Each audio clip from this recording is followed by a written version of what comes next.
Telling you it's coming, and it could be the strongest on record, but do you exactly know what El Nino is? Well, tonight, in a KOIN 6 special report, Chief Meteorologist Kristen Van Dyke is breaking it down and shows us how this will impact our area this winter.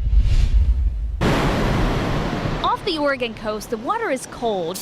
But let's head a few thousand miles south off the coast of South America, where the ocean is warm and this year much warmer than normal. This is what we call El Nino. This year the water is so warm that people are calling it the Godzilla El Nino or Super El Nino. It's being compared to the strongest El Nino ever recorded. That hit back in 1997. Mudslides made a mess in California. Floodwaters ravaged the southeast. Wintertime tornadoes tore through Florida.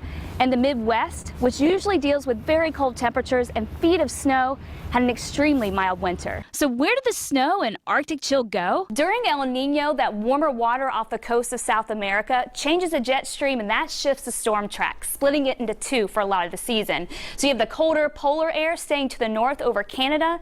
Meanwhile, the warmer, wetter storms shift south over Southern California, and that leaves us caught in the middle for most of the season. Last year showed us that when we need to, we can work miracles. And there's no better place to explain the problems this can cause than in the mountains. You know those signs that tell you where you are, where you're skiing on the mountain? Usually they're not of that high. But by the time December gets here, so much snow has fallen that the base is at 60 to 80 inches and well over my head. But in an El Nino year, where colder air can be hard to come by, our snow levels can end up being higher, resulting in a lower snowpack. In a more typical winter at government camp, snow will actually cover these picnic tables for months at a time. But in a year like last year, it looked more like this all season long. But it's not always the case. The last two Super El Ninos we had was the 97-98 season, when we received 385 inches of seasonal snowfall, and the 82-83 season when we had 620 inches, the second most amount of seasonal snow that we've ever had at Mount Hood Meadows. So what should we expect this year with El Nino?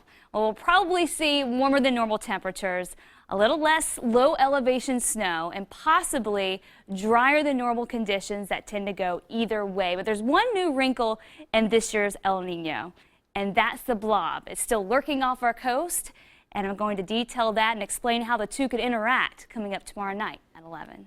Kristen, thank you.